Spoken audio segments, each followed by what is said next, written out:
이제 마가복음 제 4장으로 우리 어제 제 3장에서는 예수님께서 하나님의 아들 되심에 대해서 또 그가 병을 고치시고 또 예수님께 많은 무리가 나와서 또 귀신이 들린 사람들은 귀신이 쫓겨나고 병 걸린 사람들은 병을 고쳐주시는 그러한 그 역사를 통해서 하나님의 아들 되심이 나타났습니다. 뿐만 아니라 이런 것들로 인해서 여러 가지 논쟁들이 일어나고 있었었는데요. 바로 예수 그리스도는 누구이신가? 바로 우리의 죄를 용서해 주시는 권능이 있으신 그 예수님인 것이 이제 나타나면서 또 예수님이 12제자를 세우시고 또 예수님을 통해서 참된 우리의 형제, 참된 영적 가족, 영원한 가족은 어떤 사람들인지에 대해서 말씀이 있었습니다. 끝에 부분에 이 3장 끝에 부분에 볼 때 누가 내 어머니며 내 동생들이냐 하시면서 누구든지 하나님의 뜻대로 행하는 자가 내 형제요 자매요 어머니라 하신 것에서 예수님께서 새로운 가족 관계에 대해서 말씀하고 있는 거죠. 하나님 나라의 가족들은 바로 하나님의 뜻 안에서 함께 존재하는 사람들이 하나님 나라의 가족이라는 것입니다. 때문에 우리 믿지 아니하는 현재 우리의 가족들 가운데 참으로 어떨 때는 얘기가 통하지 않는 경우가 참 많습니다. 영적으로 또 신앙적인 얘기들을 할 때 도대체 알아듣지 못하고 전혀 이해할 수도 없고 서로 얘기가 다른 방향으로 다른 쪽을 바라보고 있기 때문에 말이 맞지 않아서 참 애를 먹고 좀 마음이 아픈 그런 경우들이 얼마나 많은지 모릅니다. 이럴 때 우리 올 한 해 우리 하나님께서 참으로 하나님 나라의 같은 가족으로 주께서 세워주시도록 우리가 계속해서 믿고 기도해야 될 줄로 압니다. 오늘 사장 말씀은 예수님께서 이제 비유의 말씀들을 여러 가지를 하십니다. 비유의 말씀들을 하실 때 우리가 너무나 잘 알고 있는 땅에 떨어진 씨앗의 비유, 그 첫 번째 비유로 예수님께서 말씀하시고 또 두 번째 비유는 등경 위에 있는 등불, 세 번째는 자라는 씨에 대한 비유, 또 네 번째로는 겨자씨의 비유 해서 예수님께서 이 비유의 말씀들을 많이 하십니다. 물론 예수님께서 주신 말씀 중에 비유가 아닌 것들도 있지만 어떤 것들은 우리가 이해하기 어려워서 예수님께서 비유로 말씀하시는 경우도 있고 또는 어떤 경우에는 사람들이 하나님 나라의 비밀을 알 수가 없어서 실제적으로 예수님께서 기적을 베풀므로 인해서 그 기적을 통해서 사람들로 하여금 기적을 경험하게 하고 그 경험한 것을 통해서 하나님 나라의 비밀을 가르쳐 주시고 깨닫게 하시는 그런 경우도 많습니다. 오늘 말씀은 예수님께서 천국의 비유에 대해서 말씀하시는데 4장 1절에 보니까 예수께서 다시 바닷가에서 가르치시니 여기서 말하는 바다는 어디를 말하는 걸까요? 여기서 말하는 바다는 지중해나 이런 태평양 이런 바다가 아니라 바로 갈릴리 호수를 말하는 것입니다. 갈릴리 호수가 워낙 크기 때문에 바다와 같이 넓게 보여서 사람들이 이것이 바다와 연결되어 있지 않은 그냥 호수이지만 그래도 굉장히 큼으로 인해서 바다라고 이렇게 말하고 있는 것이죠. 예수님께서 이 갈릴리 바다에서 가르치시는데 많은 사람들이 모여 들어왔습니다. 예수님께서 그 많은 사람들이 모여 있기 때문에 이 배를 좀 띄워서 사람들이 보일 수 있도록 하고서 예수님께서 바다 배 위에서 말씀을 가르치고 또 듣는 사람들은 이제 바닷가에 앉아서 또 예수님의 말씀을 듣는 그런 가운데 예수님께서 오늘 처음에 말씀하신 비유가 있는데 여러 가지를 비유로 가르치는데 3절에 보니까 들으라 씨 뿌리는 자가 뿌리러 나가서 뿌리를 때 길가밭에 떨어졌고 어떤 거는 흙이 얇은 돌밭에 떨어지고 또 해가 돋은 또 어떤 거는 가시떨기에 떨어지고 또 어떤 것은 좋은 땅에 떨어졌다 하시면서 이 말씀에 대하여 이렇게 사람들에게 비유로 말씀합니다. 그런데 사람들은 이 비유로 말씀하시는 이 비유에 대해서 무슨 말씀인지 잘 알지 못하죠. 거기에 온 사람들은 예수님의 말씀을 듣고자 왔고 예수님께서 이 하시는 말씀을 이 비유를 통해서 들으면서 그들이 느꼈을 감정은 뭐냐면은 저게 무슨 말이지? 무슨 뭐에 대해서 하는 말인지 도대체 알아들을 수가 없다라고 하는 그런 감정을 느낄 수밖에 없었습니다. 왜냐하면은 10절 뒤에 보면은 그 말씀에 대하여 뭐라고 하시냐면은 10절에 예수께서 홀로 계실 때 함께한 사람들이 12제자와 더불어 그 비유에 대해서 물어봤습니다. 물어봤더니 예수님이 하시는 말씀이 하나님 나라의 비밀을 너희에게는 주었으나 외인에게는 모든 것을 비유로 한다. 하나님 나라의 비밀이 있는데 비밀이라는 게 뭡니까? 시크릿이죠. 시크릿. 시크릿이 아니라 미스테리죠. 미스테리. 분명히 어떠한 사실은 일어나고 있고 그것이 분명히 진리는 맞는데 미스테리한 거예요. 사람들의 이해를 넘어가는 거예요. 그래서 사람들이 이해하기가 참 어려운 그러한 비유인 것입니다. 그 이전에도 계속해서 예수님께서 그 이후에도 어떤 말씀을 하실 때 이 비유로 말씀하시는 경우가 많은데 미스테리인 거예요. 그렇기 때문에 이 비유에 대해서 주님이 가르쳐 주시지 않으시면은 이게 어려운 것입니다. 옛날에 이 삼손이라는 사람이 그 사사기에 보면은 자기가 어느 곳을 지나가다가 사자가 와가지고 이 사자를 때려 눕혔습니다. 그리고 나서 한참 뒤에 다시 가봤더니 거기에 벌이 이게 벌집을 만들어 가지고 죽은 사자 위에다가 아마 뭐 한참 뒤에서 이제 사자가 다 썩고 거기에 아마 뼈만 남았겠죠. 그 위에다가 이제 벌이 어떻게 했는지 몰라도 벌집을 만들어서 거기에서 있는 이 벌집을 보니까 거기 벌써 뿔이 막 많이 있는 거죠. 그래가지고 이 사건이 일어난 거를 가지고서 그게 아마 그 나라에서는 그 중동 지역에서는 이것이 그럴 수 있는 지금 우리는 여기가 뭐 사자가 나타나는 데도 아니고 또 뭐 그 어떤 환경이 많이 다르기 때문에 우리 이해를 못하는 그런 거겠죠. 그러나 그쪽에서는 사람들이 그런 일들이 흔히 있기 때문에 이 비유로 또는 수수께끼로 삼손이 문제를 내잖아요. 강한 것에서 달콤한 것이 나오는 게 뭐냐 뭐 이런 식으로 문제를 내니까 사람들이 막 궁리하고 이상하게 여기고 도대체 그게 뭘까 하다가 나중에 이제 이 삼손의 와이프에게 사람들이 막 계속해서 삼손에게 그 뜻이 무엇인지 물어보라고 알려달라고 안 그러면 내가 너희를 죽이겠다 막 이럴 정도로 막 협박을 하니까 나중에 이 자기 아내가 삼손에게 이게 도대체 이 뜻이 뭐냐고 우리 알지도 못하겠다고 도대체 뭔지 모르겠다고 하니까 사자보다 강한 것이 어디 있으며 꿀보다 달콤한 게 어디 있느냐 하면서 그러한 이제 비유들을 그러한 수수께끼를 풀어주는 거죠. 그러니까 사람들이 그렇지 맞아 해가지고 그 수수께끼에 대한 답을 이제 다시 대답을 해줬다는 그런 사사기의 말씀이 있는데 이거는 본인이 사람들에게는 분명히 이것이 알려져 있는 사실이고 그것이 무엇인지에 대해서 이 경험상으로 그 당시 사람들에게 경험상으로 이미 알고 있는 사실이지만은 그거를 비유로 그걸 한번 덮어서 이렇게 문제를 내니까 사람들이 그것에 대한 어떤 뜻을 이해하지 못하고 아마 그 헤매고 그러다가 거기에 대한 힌트를 주니까 알게 되었던 것처럼 예수님의 비유도 이 미스테리일 뿐이에요.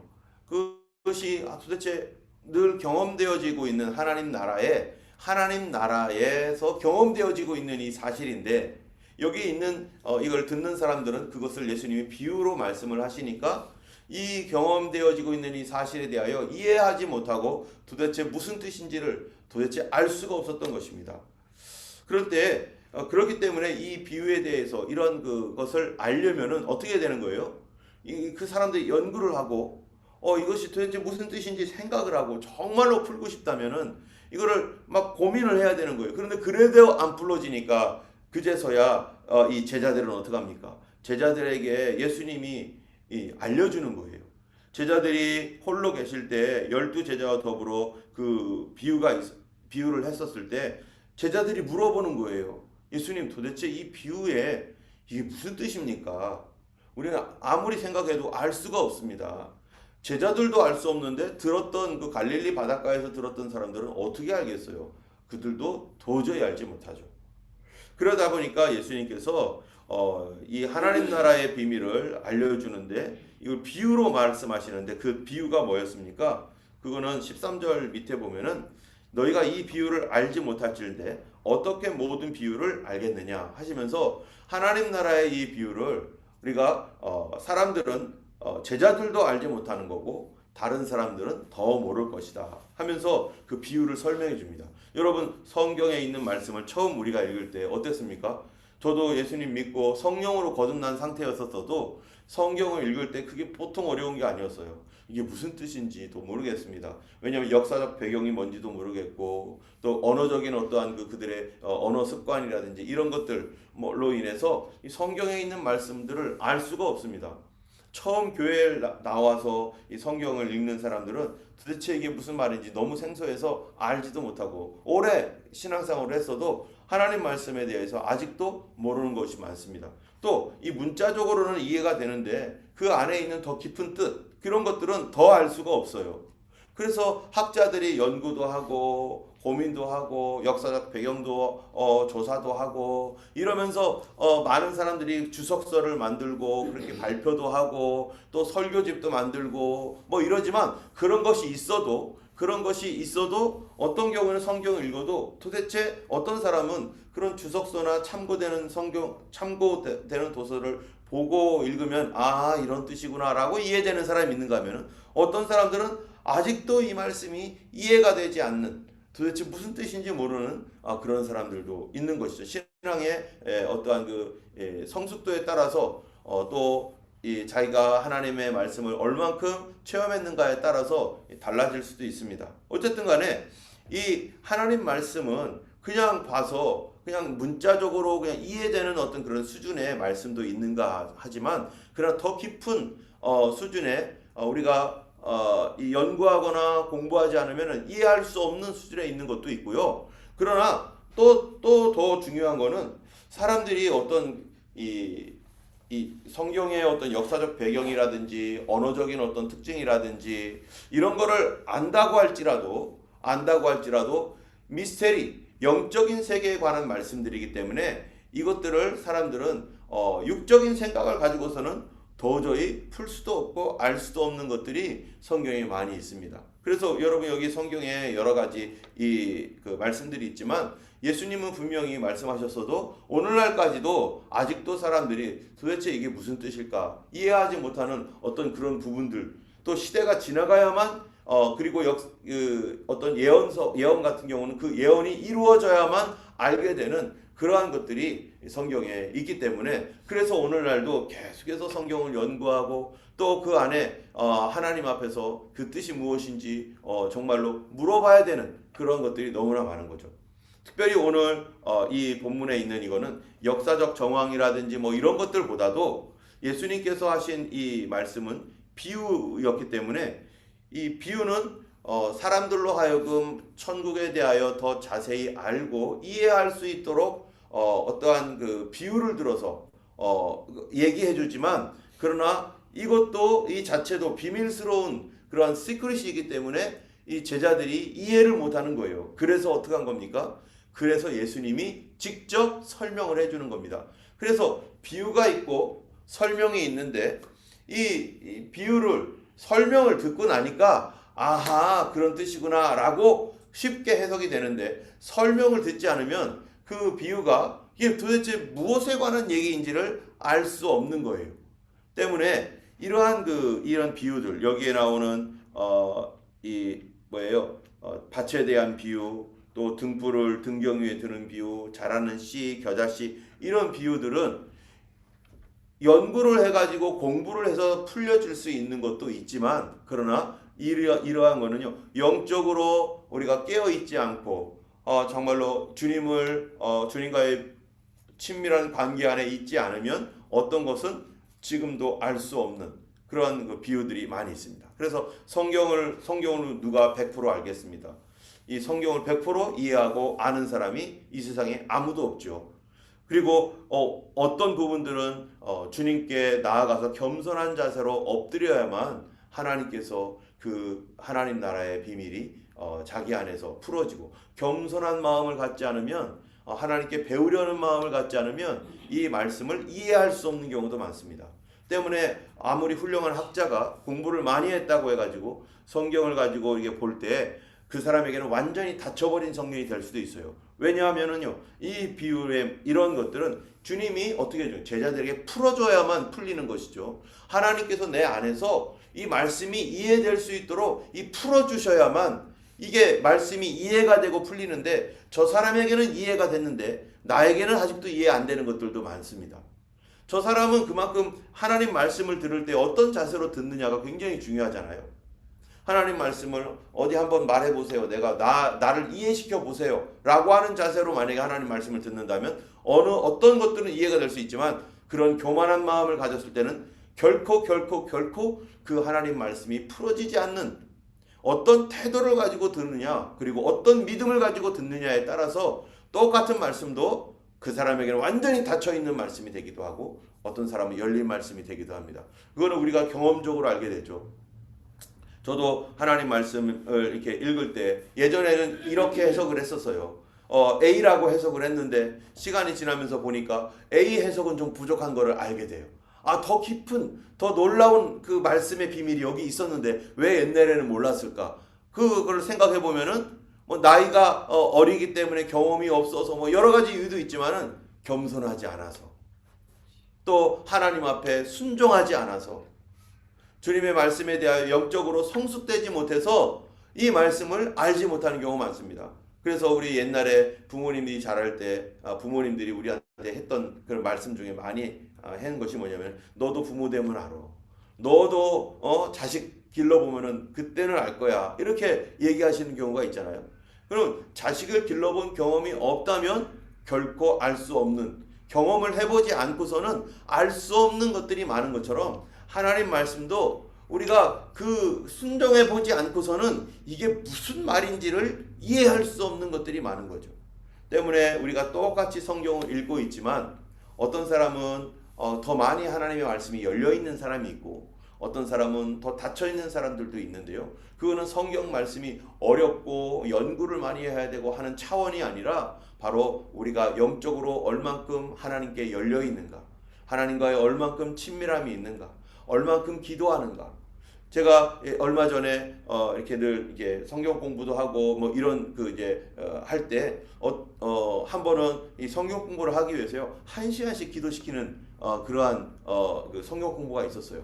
그래서 그거를 위해서 1시간을 기도했어요. 성경 공부를 하기 위해서 기도하고 그 다음에 가서 말씀 받고 이런 적이 있었는데요.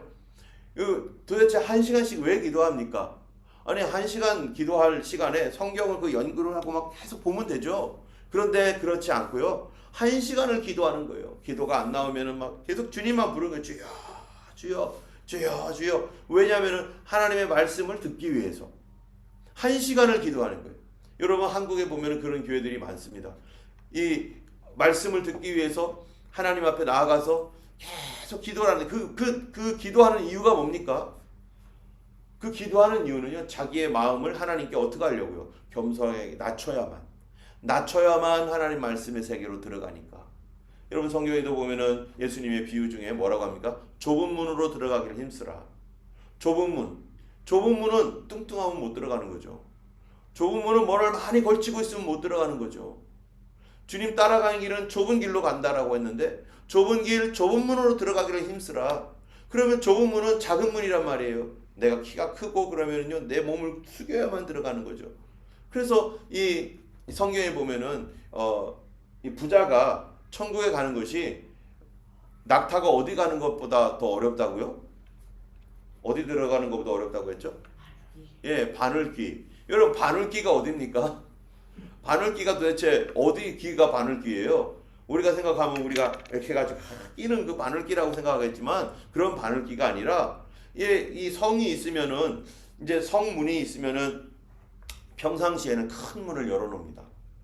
그래가지고 사람들이 왔다 갔다 자유롭게, 마차도 지나가고 말도 타고 가고 하여튼 큰 짐 같은 거 있으면 다 이렇게 왔다 갔다 해요. 그런데 옛날에는 그 성을 지키기 위해서 밤이 되면 어떻게 하겠어요? 성문을 탕 닫아야 되죠. 그러면 밤에도 왔다 갔다 해야 될 거 아니겠어요? 그러면 큰 문을 열어놓을 수는 없잖아요. 그러니까 저쪽에 작은 문을 열어놓습니다. 작은 문을 누가 지키고 있는 거죠. 그래서 그 문으로 들어오는 사람은 큰 성문처럼 이렇게 막 말을 타고 들어오겠어요? 말 타고 못 들어옵니다. 큰 짐 갖고 들어올 수 있어요? 큰 짐 갖고 감히 못 들어옵니다. 그 문은 작은 문이기 때문에. 그래서 사람들이 머리를 숙여야만 들어올 수 있고, 그리고 말을 타고 온 사람은 말에서 내려야만 들어올 수 있고, 말도 기어서 들어오든지, 그렇게 아주 작은 문. 왜냐하면 그 당 옛날에는 그 성들이 있으면 적들이나 도적들이 막 들어오고 하니까 큰 문을 열어놓으면 안 되는 거예요. 작은 문으로 들어올 수 있도록 그렇게 해서 방어가 용이하게 하고 또 그 성을 지키기 위해서요. 그래서 이 문이 뭡니까? 바늘귀 같은 문이라는 거예요. 그 성으로 들어오는 작은 구멍. 이 개구멍 같은 거죠.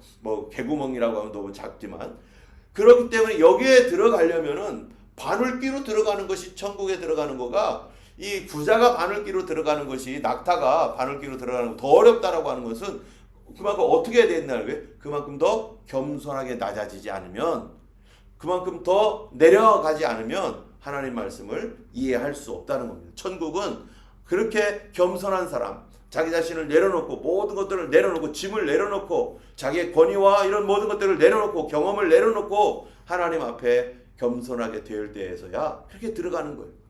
마찬가지로 하나님 말씀을 이해하는 것도 교만한 마음, 거만한 마음으로, 만약에 이 말씀을 보고 내가 학자니까 내가 맞아 하고서 이런 식으로, 이런 태도를 가지고 성경 말씀을 볼 때, 여러분, 하나님 말씀이 뭡니까? 성경 말씀이 이게 바로 하나님의 말씀 아니겠어요? 하나님의 말씀은 살아있고 운동력 있는 말씀이고, 말씀이 육신이 되신 분이 예수님이신데, 바로 이 하나님의 말씀은 곧 하나님이다라고 하지 않습니까? 말씀이 육신이 돼서 이 땅에 오신 분 예수님이고, 예수님이 다시 올라가셨습니다. 말씀을 남겨놓고 올라가셨어요. 이 말씀이 곧 하나님이라 말씀하고 있잖아요, 요한복음에.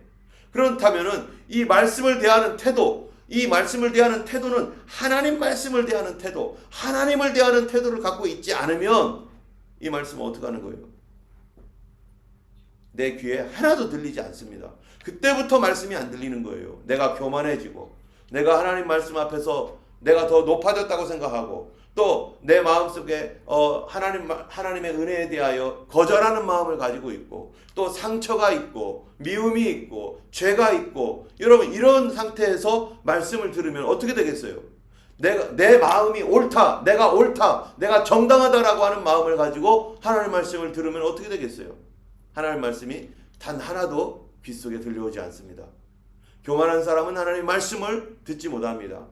때문에 우리가 언제든지 말씀을 설 때마다, 우리가 말씀을 볼 때마다, 하나님 오늘도 이 말씀 다 알고 있는 말씀이잖아요. 여기에 우리 비유까지 다 설명해 놓으셨기 때문에 다 알 수 있는 말씀이지만, 그러나 하나님께서 지금 나에게 말씀해 주고 싶은, 오늘 이 말씀을 통해서 나에게 들려주고 싶은 그 말씀은, 내가 교만한 마음을 가지고 있으면 하나님 말씀이 전혀 들려오지 않습니다. 내가 거만한 태도로 정말로 무릎 꿇지 않으면 하나님 말씀은 내게 이제부터는 깜깜해지는 것이죠. 그래서 예수님께서요, 비유로 말씀하시는 거예요. 이 비유의 말씀을 통해서 내가 하나님, 나 도대체 모르겠습니다, 이 말씀 가르쳐 주세요 라고 하는 겸손한 태도로 주님께 무릎 꿇고 나오지 않으면 이 말씀이 열려지지 않습니다. 제자들이 예수님께 그렇게 묻잖아요. 도대체 이 비유가 뭔지 모르겠다고, 주님 가르쳐 달라고. 그러니까 13절에 있는 말씀, 너희가 이 비유를 알지 못할진대 어떻게 모든 비유를 알겠느냐. 그러시면서 뿌리는 자는 말씀을 뿌리는 것이라 하니까, 그 한마디만 딱 들어도 이제 뭐가 되겠어요? 아하, 이런 거구나, 말씀을 뿌리는 거구나. 그러면 씨 뿌리는 거는 말씀이 뿌려졌다는 것이고, 그 다음부터 다 해결되는 거 아니겠어요? 그러면은 가시밭이 있고 돌밭이 있고 좋은 밭이 있다 라고 하는 것들이 다 해결되는 거예요. 그냥 이 말씀 하나도. 그러니까 이제는 다 이해하고 들을 수 있는 거죠. 그러나 그 하나, 실마리, 클로와 같은 그 실마리를 사람들이 어떻게 해야지만이 그 실마리를 얻을 수 있습니까? 겸손한 태도로 엎드려야만. 어떤 경우는요, 회개해야만 이해가 되는 경우가 있습니다. 회개하지 않으면, 하나님 앞에 회개하지 않으면 이게 도대체 무슨 뜻인지 알 수가 없는 거죠. 그리고 하나님 말씀을 안다 할지라도, 여러분, 알면은 다 그 사람이 하나님 말씀을 이해하면은 은혜 받고 성령 충만해집니까? 아니죠. 여러분 어제 봤던 말씀처럼 귀신 들린 사람들, 악한 귀신들, 예수님이 이 귀신 들린 사람 내쫓았는데 그 귀신이 뭐라고 합니까? 악한 영들이. 3장 11절에 보니까 더러운 귀신들이 어느 때든지 예수를 보면 그 앞에 엎드려 부르짖되 당신은 하나님의 아들입니다. 알아요? 하나님의 말씀을 알아요. 예수님을 알아요. 그러나 그들은 영원히 멸망받습니다. 왜 알고서도 멸망받습니까? 그들은 순종하지 않습니다. 그들은 하나님 앞에 겸손하게 회개하지 않습니다. 알아도 회개하지 않으면 귀신과 같은 거죠. 알아도 순종하지 않으면 그게 귀신의 믿음이죠. 우리가 하나님 말씀을 알지만 그렇게 해야 된다는 거 안다고 말을 해요. 아, 나도 다 알아. 그렇게 해야 되는 거 알아. 그런데 순종하지 않아요. 그런데 회개하지 않아요. 그게 무슨 믿음입니까? 그건 믿음이 아니라 그건 죽은 믿음이고 지식만 있는 것이지 순종하지 않는 믿음은 살아있는 믿음이 아닙니다. 씨를 뿌려도 어떤 밭인 거예요? 가시밭, 돌짝밭, 절대로 열매 맺을 수 없는 밭. 분명히 하나님 말씀은 생명의 말씀인데 나에게 들어오는 그 순간부터 말씀은 죽어버려요. 지식으로 받아버렸는데 그런데 그 말씀이 내게서 아무런 결실이 열매도 없어요. 체험도 없어요. 간증도 없어요. 수십 년 동안 예수를 믿었는데 아무런 간증이 없어요. 뭐 하지 않은 거예요? 내가 마음이 죄악으로 교만하여지고 하나님 말씀 내 속에만 들어오면 죽어버려. 그거 누구 때문에? 그거 무슨 믿음이에요? 귀신 같은 믿음이에요. 귀신 같은 믿음. 회개하지 않습니다. 순종하지 않습니다. 기도하라고 해도 기도해야 된다는 거 압니다. 아는 데까지는 알아요. 그런데 절대 기도하지 않습니다. 이거 무슨 믿음입니까? 죽은 믿음이죠. 기도해야 된다는 거 알면서도 안 하는 거. 그건 고의적으로 하는 거죠. 이건 죽은 믿음입니다. 오늘 이 새벽에 나와서 하나님 앞에 그래도 나와가지고 이렇게 기도하려고 하고 어떤 경우는 우리가 항상 막 그냥 기도의 은혜가 충만하고 그런 건 아니잖아요. 그래도 어려워도 힘들어도 그래도 나오는 거 이게 살아있는 믿음 아니겠어요? 살아있는 사람은 애쓰고 힘씁니다. 항상 편안한 건 아니죠. 그거를 통해서 하나님이 보는 거죠. 내가 살아있고 얼마나 겸손한지를. 우리는 신앙생활은요 하나님과의 겸손의 관계에 있습니다. 내가 하나님 앞에 겸손하게 무릎 꿇고 정말로 순종되지 않는 것이 있다면 어떻게 되겠습니까? 하나님 나가 정말로 용서해 주세요. 순종이 되지 않습니다. 순종할 수 있는 능력을 주세요. 주님 하나님 앞에 엎드릴 수 있는 능력을 주세요 라고 은혜를 구해야 되는 거죠. 순종이 안 된다고 이제부터 순종 안 할 거야 이러면 어떻게 되겠습니까? 오늘 하나님의 말씀은 정말로 어떤 사람들에게는 닫혀있는 말씀입니다. 이 말씀이 닫혀지지 않도록 예수님과의 올바른 관계, 겸손한 관계, 그 관계 안에서 올바른 태도로 하나님 말씀을 들을 때 주께서 우리 안에서 30배로 60배로 100배로 하나님이 결식해 하실 줄 믿습니다.